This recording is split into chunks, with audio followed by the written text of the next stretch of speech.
Katie Logan's world had always revolved around order, measured words, careful decisions, and the quiet kind of strength that came from surviving both business and heartbreak. But now, in the glittering chaos of Los Angeles, that sense of control was slipping through her fingers. The latest storm at Forrester Creations had not begun with malice, but with desperation. Brooke, Donna, and Eric, the eternal guardians of the Forrester name, had decided that the company's reputation was bleeding faster than they could contain. With the Luna scandal destroying public trust, with social media turning their brand into a battlefield of hashtags and accusations, they acted swiftly. Too swiftly. Without consulting Katie, they made a sweeping decision to restructure the public relations department, her department, stripping her of authority in the name of damage control. It was presented as a collective effort, a reallocation of responsibilities for the good of Forrester, but the message underneath was unmistakable. She had been replaced by a committee of panic and pride. Katie's first reaction was disbelief. She had fought her way up in this company, rebuilt its image through grace, not spectacle.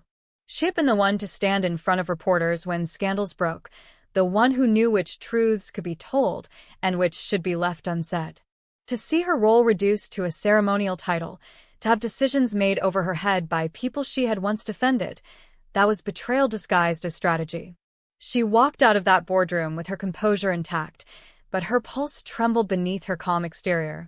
It wasn't just about pride. It was about identity. For years, Katie had defined herself by her integrity, her refusal to play dirty even in a world that rewarded deceit. But Forrester Creations had changed.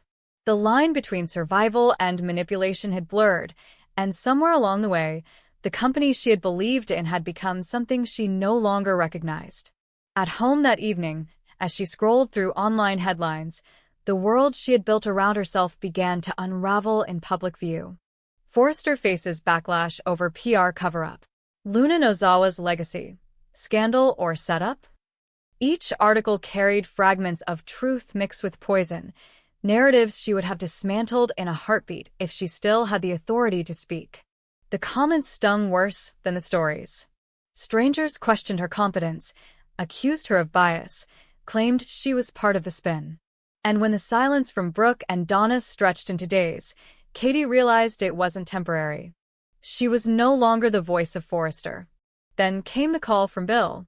It arrived at the exact moment she needed it, or maybe when she was most vulnerable to it. His voice, deep and steady, carried that familiar mix of charm and conviction. "Come home," he said simply. "You don't belong there anymore." The words landed heavier than they should have.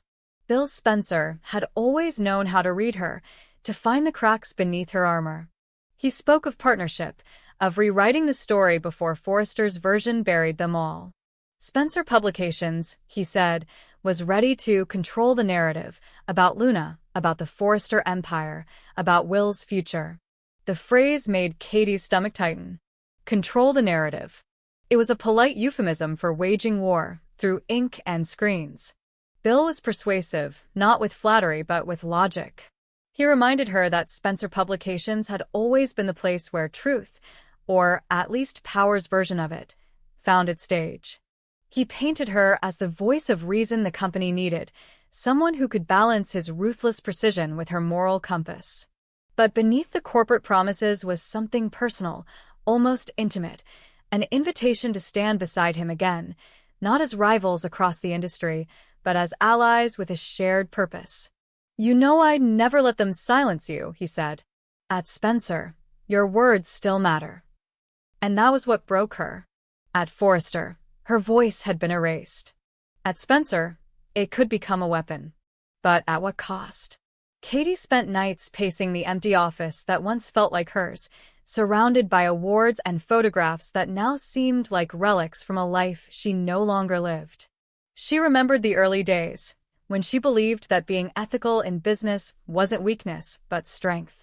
She had fought to humanize Forrester's image, to make its beauty line about authenticity, not illusion. But Luna's scandal, the drugs, the manipulation, the lies, had changed everything. It had turned the Forrester name into a brand of hypocrisy. Katie had tried to guide the crisis response, to focus on empathy and accountability. Brooke, ever pragmatic, dismissed her as too emotional. Eric, weary and nostalgic, wanted control to remain within the family. Donna just wanted peace. So they made a choice that erased her voice entirely, and now she stood at the crossroads of loyalty and self-respect. When she met Bill for lunch at Il Giardino, the conversation danced around old memories before cutting into sharper truths. He didn't hide his agenda. He wanted her back at Spencer.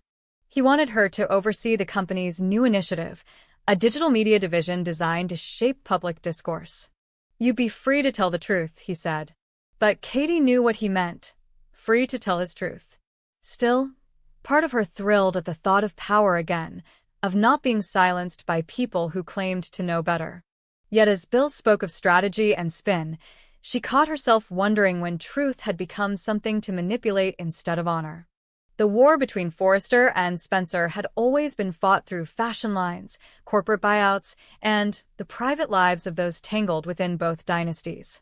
But now it was morphing into something more insidious, a war of perception. Social media had become the new battlefield, gossip the new artillery. Bill understood that better than anyone. He saw stories not as facts, but as currencies. And he wanted Katie to help him spend them.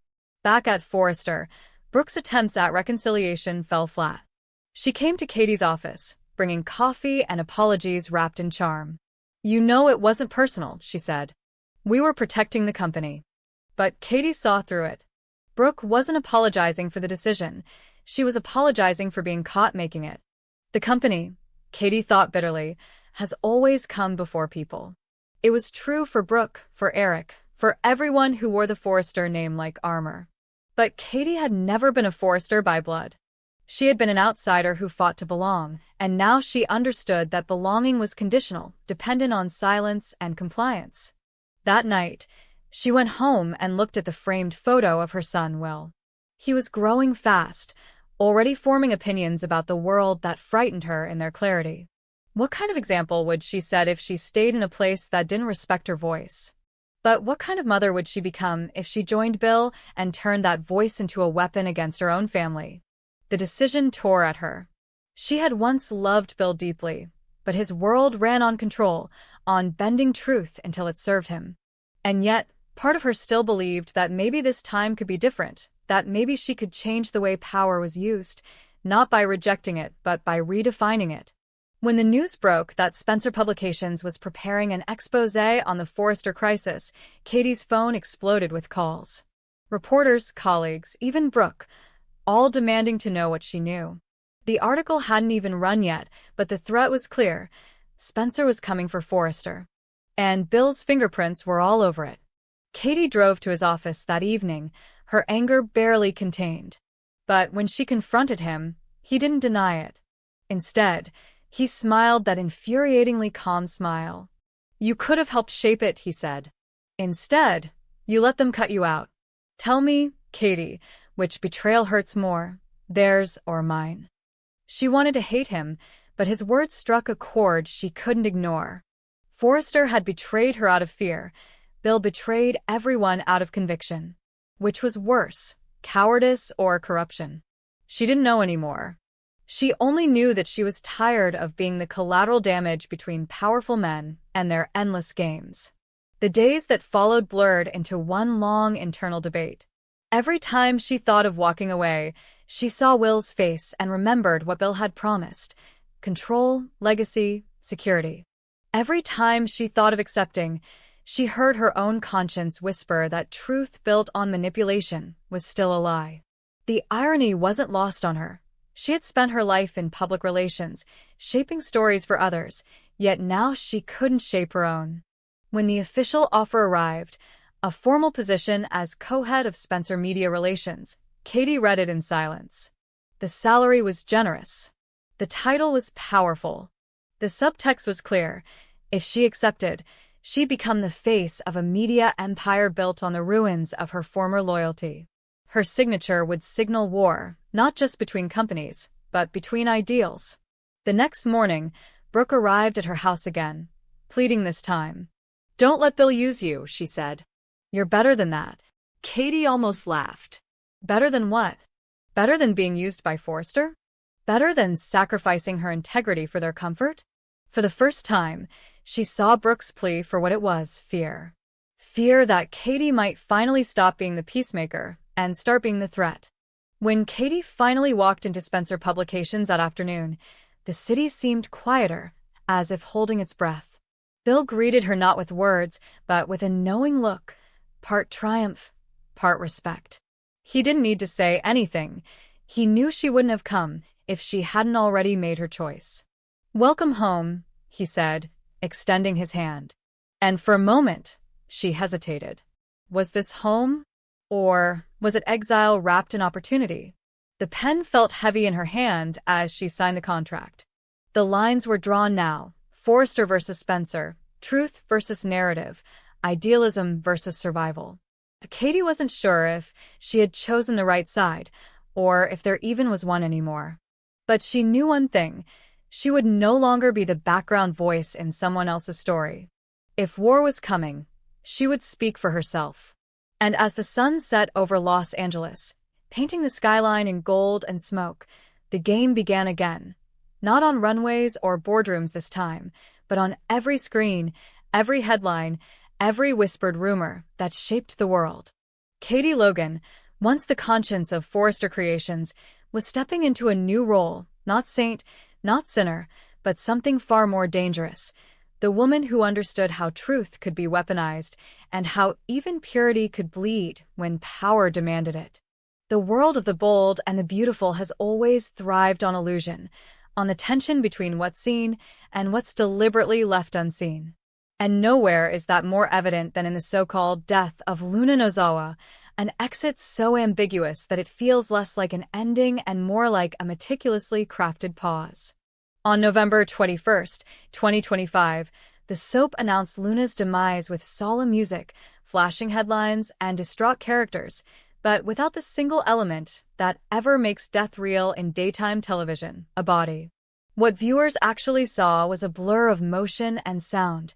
Luna emerging from the fog, her eyes wild with fear or revelation, headlights slicing through the mist, the squeal of brakes, a crash, and then darkness. The camera never lingered on impact. There was no hospital scene, no coroner's tag, no lingering hand slipping away beneath a sheet. Instead, Deputy Baker simply told everyone she was gone, his words accepted as fact by characters too exhausted to question, and by fans too experienced not to. Because on BNB, the rule is sacred: no body, no death. The show's entire mythology is built on resurrection. Sheila Carter has been shot, drowned, burned, and buried 8 times, and still manages to rise with fresh lipstick and a new motive. Taylor Hayes returned twice after funerals complete with eulogies.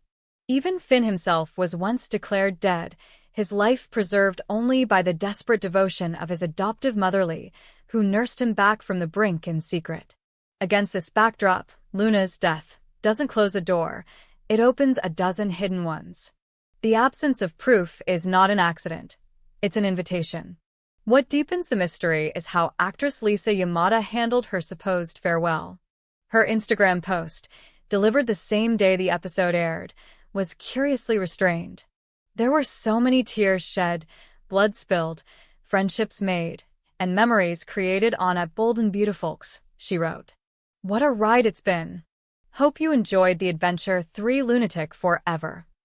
Sweet words, but hollow of finality. No mention of last days on set, no gratitude to cast and crew, no goodbye to fans. It sounded less like an ending and more like a curtain call before intermission. Soap exits are rarely quiet. When actors leave for good, they post emotional tributes, wrap gifts, film farewell reels. Rena Sofer did exactly that when she ended her 9-year run as Quinn Fuller in 2022. But Yamada's tone was different, as though Luna herself were whispering through the caption, "I'm not finished." Even more telling was what came next. Co-star Linnea Grace, who plays Electra Forrester, commented under the post, "Come home soon. The kids miss you," punctuated with a broken heart emoji. Yamada's reply was simple, chilling. Don't get too comfortable, love. Not nostalgia. Not affection. A warning. The kind that echoes like thunder in soap opera lore. And when you combine that with the fact that Yamada's next project for Amazon Prime lists her only as a recurring guest, not a full-time series regular, the math becomes obvious. She's keeping her schedule open. Luna Nozawa's story isn't done. It's waiting. Executive producer Bradley Bell once said that villains in his universe need to rest before they rise. He wasn't joking. Every few years, the bold and the beautiful reinvents its antagonists, giving them time off-screen to plot their return. And Luna has more narrative potential than most. Her rap sheet reads like an entire season's worth of chaos.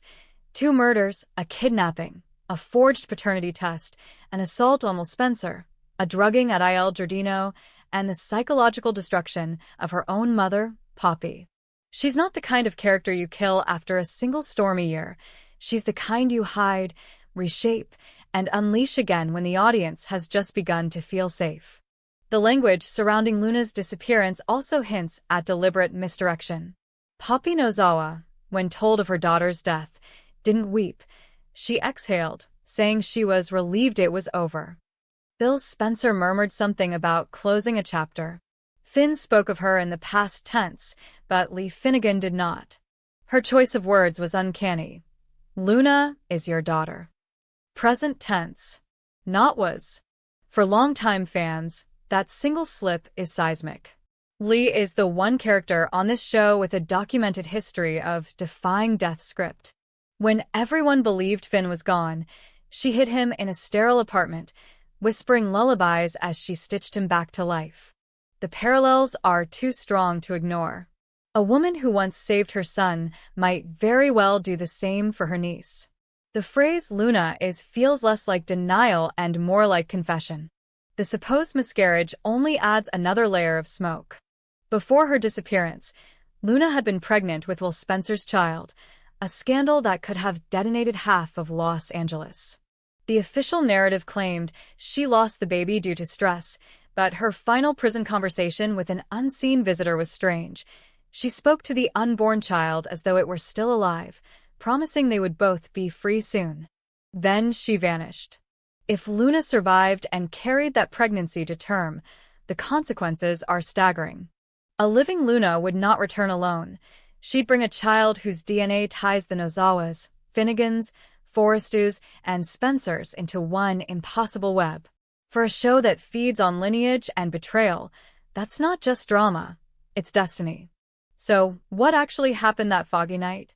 Imagine the scene beyond the cameras fade to black. The car brakes screech, the impact comes, and by the time authorities arrive, the road is empty except for shattered glass and a discarded phone. Baker receives a call from an anonymous number instructing him to declare it over. He does because in this town, orders often come from higher powers or desperate mothers. Meanwhile, in some unmarked medical facility outside Malibu, a woman awakens under fluorescent light, her body battered but breathing. Lee Finnegan's voice, calm and clinical, says, "You're safe now. They can't find you." Luna opens her eyes, confused, alive, and the screen cuts to black.